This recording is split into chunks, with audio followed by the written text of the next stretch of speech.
Avec G20 en maths, il n'y a jamais de problème, mais que des solutions. À travers cette vidéo, nous allons voir ensemble ici des exercices type bac que l'on peut rencontrer sur le dénombrement. Donc, on va voir plusieurs questions dans certains exercices pour essayer de balayer l'ensemble des connaissances à avoir sur le dénombrement. Donc, cette vidéo va ici également vous aider à préparer, en plus du bac, les sujets que vous allez avoir avec votre professeur sur table. Donc, premier exercice, on vous a mis l'énoncé. On colorie ici un damier de 25 cases avec des cases qui sont soit en rouge, soit en blanc. Donc, comme ici présenté dans un exemple. Et en fait, première question, très simplement, c'est combien de grilles peut-on former? Donc, en fait, ici, ce que nous allons faire ensemble, c'est déjà de trouver une réponse et ensuite, on va la formaliser ensemble en termes d'écriture pour que ce soit beaucoup plus rigoureux si on est en présentation pour le baccalauréat et également en partiel avec votre professeur. Donc, en fait, ici, comment on s'y prend? Si on veut colorier la première case, on a deux choix. On a ici deux choix possibles pour colorier parce que soit on a du blanc, soit on a du rouge. On continue, la deuxième case, on a deux choix. Donc, c'est-à-dire, en fait, regardez, à chaque fois, on va voir, on a deux choix pour la première et pour la deuxième, on aura également deux choix. D'accord? Et pour la troisième, également deux choix. Donc, en fait, le « et », si vous voulez, ça se traduit en fois lorsqu'on va parler de probabilité. Donc, maintenant, une fois qu'on a fait 2 fois 2 fois 2, on continue. Et donc, pour chacune des cases, vous avez deux choix. Donc, en fait, il y a combien de cases? Il y a 25 cases. Donc, en fait, ici, on va se retrouver en termes de calcul, si on veut le présenter, de la manière suivante, c'est-à-dire, 2 puissance 25. Donc, ça, c'est le résultat qui est attendu. Et maintenant, on va voir ensemble une rédaction à avoir pour présenter plus sérieusement cette notion-là. Donc, si on veut mieux rédiger par rapport à ce qu'on vient de voir, on a vu que le résultat, c'était 2 puissance 25. Maintenant, comment on va le rédiger? C'est tout simplement, ici, nous devons chercher le nombre de 25 uplets, d'accord, parce que nous avons ici 25 cases, donc 25 uplets d'un ensemble E qui a deux éléments. C'est soit la case, elle est rouge, soit la case, ici, elle est blanche. Donc, autrement dit, une grille est une 25 listes, parce qu'on peut parler de 25 uplets ou 25 listes, de l'ensemble E qui a deux éléments. Donc, c'est pour ça que d'après le rappel que nous avons mis ici à droite, on va dire qu'il existe donc 2 puissance 25 grilles possibles. Donc, ça, c'était pour la question numéro 1. On passe à la question. Deuxième question. Ici, combien de grilles peut-on former si chaque colonne contient exactement une seule case rouge? Donc, en fait, ici, ça veut dire quoi? Ça veut dire qu'en fait, tout simplement, si je prends ma première colonne, ici, en fait, j'ai 5 choix possibles pour placer ma case rouge. J'ai 5 choix possibles. Donc, ça, c'est pour la première colonne. Et pour la deuxième colonne, j'ai également 5 choix possibles. Donc, en fait, si vous voulez, on a 5 choix pour la première. Et pour la deuxième, on a encore 5 choix. D'accord? Et pour la troisième, on a encore 5 choix possibles. D'accord? Et ainsi de suite. D'accord? Donc, en fait, ici, on va l'écrire plus simplement en disant que dans chaque colonne, il y a 5 possibilités pour colorier une case en rouge. Donc, il y a donc 5 puissance 5 grilles possibles. Parce qu'en fait, on a vu ici que, tout simplement, première, c'est 5. Et la deuxième, ça va être 5. Et pour la troisième, on a 5. Et pour la quatrième, on a 5. Et pour la cinquième, on a 5. Et donc, ça nous fait ici 5 puissance 5. Donc, ça, c'est pour la question numéro 2. Dernière question de cet exercice. Combien de grilles peut-on former si chaque colonne contient au plus une case rouge? Donc, déjà, on va définir ce que ça veut dire au plus une case rouge. Ça veut dire tout simplement, c'est soit votre colonne va avoir exactement une seule fois une case rouge, ou alors elle va avoir que des blanches, c'est-à-dire aucune rouge. Donc, en fait, ici, ce que nous avons fait avec vous, on a rédigé pour la première. En fait, lorsqu'on prend la première colonne, qu'est-ce qui va se passer? C'est ce que j'expliquais. Au plus une rouge, ça veut dire, soit on a une rouge ou aucune rouge. Donc, pour la première colonne, on a deux situations qui vont intervenir. Donc, en fait, ici, c'est le « ou » qui va être très important parce qu'on a le premier cas ou le deuxième cas. Le « ou », ça va être l'introduction du signe « plus ». Donc, pour le premier cas, nous avons une seule case rouge. C'est ce qu'on a fait précédemment. Si vous voulez avoir une seule case rouge ici, dans cette première colonne, vous avez 5 choix possibles parce que soit vous êtes rouge ici, ou ici, ou ici, ou ici, ou ici. Donc, on a 5 choix possibles pour avoir une case rouge. Donc, c'est pour ça qu'ici, on a mis qu'on avait 5 choix possibles pour le premier cas. Ou on a un deuxième cas, c'est-à-dire il y a la possibilité que votre colonne ne dispose pas de case rouge. Donc, c'est-à-dire en fait que vous n'avez aucun rouge ici, c'est-à-dire en fait il y a 0 rouge.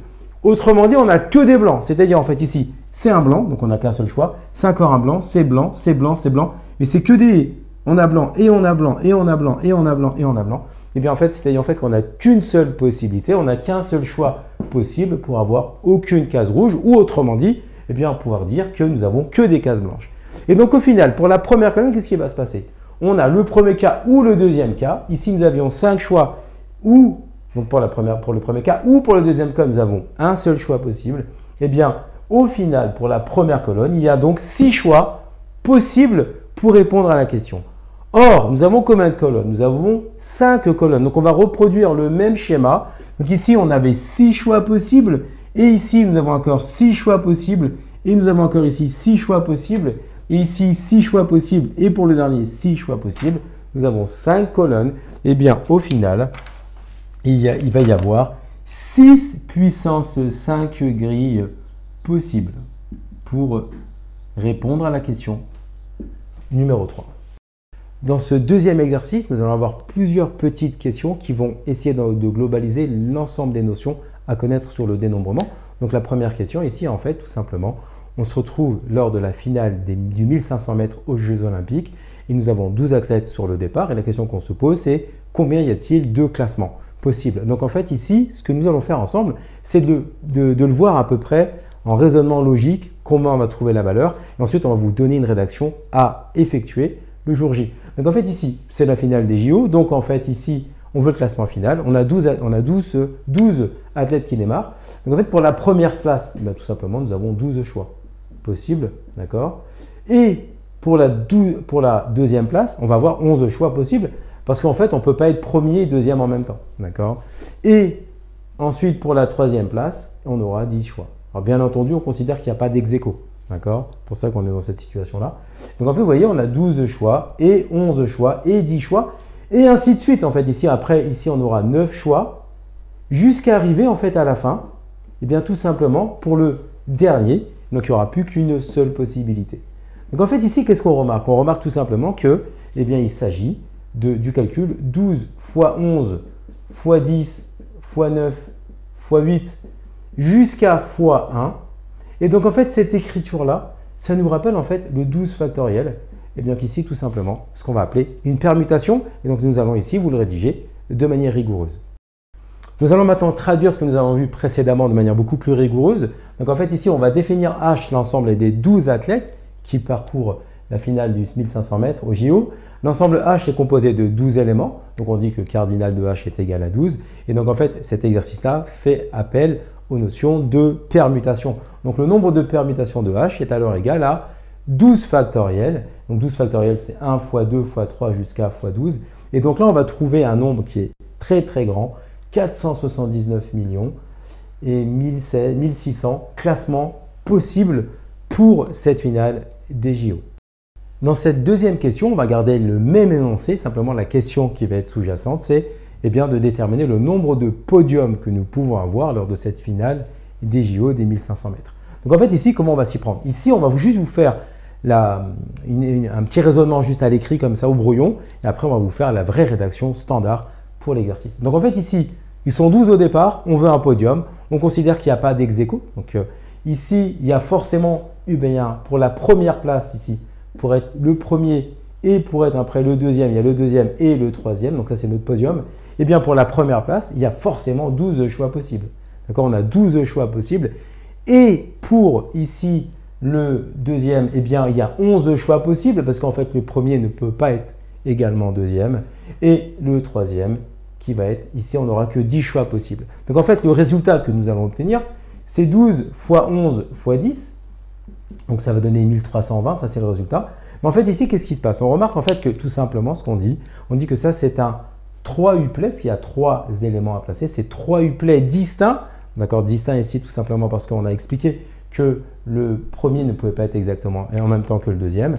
Donc ce sont un 3 uplets d'un ensemble à 12 éléments. Et ça c'est tout simplement la définition d'un arrangement, d'accord, que l'on rencontre dans les dénombrements. Et on va vous donner maintenant la rédaction. Nous allons maintenant présenter plus clairement la question 2, c'est-à-dire suite à ce qu'on vient de faire précédemment. Donc en fait ici on a bien 12 athlètes, d'accord. Ici, eh bien nous voulons le nombre de podiums et donc c'est-à-dire en fait on rappelle par rapport à notre nombre de podiums, c'est qu'en fait ici on va parler de nombre de 3 uplets distincts, d'accord, d'un ensemble à 12. Donc en fait on veut prendre 3 personnes parmi les 12. Et un truc qui est important, c'est les éléments distincts. Pourquoi? Parce qu'en fait, un athlète ne peut pas occuper la première place et la deuxième place simultanément. Donc en fait, c'est pour ça qu'on est dans une situation de ce que j'avais appelé tout à l'heure d'arrangement. Donc là, on reprend la formule qui est donnée. D'accord? Donc j'ai bien le 3 uplets ici, mon ensemble d'éléments ici, 12 éléments. Donc en fait, la formule de l'arrangement, c'est 12 factoriel sur 12 moins 3 factoriel. Donc ce qui donne 12 factoriel sur 9 factoriel. Et lorsqu'on simplifie, on va trouver la réponse que nous avions tout à l'heure. 12 fois 11 fois 10. Donc autrement dit, nous avons 1320 podiums possibles. Donc ça, c'est vraiment la rédaction à écrire pour vraiment montrer en fait à l'équipe pédagogique que vous avez bien compris, que vous avez les compétences sur cette thématique. Troisième question. Ici, on dispose d'un jeu de 32 cartes. On effectue un tirage simultané de 5 cartes. Donc nous appelons ça une main de 5 cartes pour ceux qui sont des adeptes de jeux de cartes. Donc l'ordre ici n'importe pas. Donc en fait, quand on lit l'énoncé, là déjà la notion d'ordre n'étant pas ici prise en compte, on est dans une notion ici de combinaison. Donc en fait, première question, c'est combien y a-t-il de tirages possibles? Donc en fait, ici pour la première question, donc petit a, en fait ici nous avons 32 cartes et parmi les 32 cartes, on va en prendre 5. Donc on dit que c'est 5 parmi 32. D'accord? Donc 5 parmi 32. Donc ça, c'est une combinaison. D'accord? Donc si on va écrire la formule mathématique, mais après ça se fait directement à la calculatrice. Et on va vous faire une vidéo qui va vous montrer comment utiliser la calculatrice pour le faire directement. Donc en fait ici, quand on applique la formule, ça fait 32 factoriel sur 5 factoriel fois 32 moins 5 factoriel. Et donc ce calcul-là, lorsque vous allez le faire, vous allez trouver que c'est 201 376. D'accord?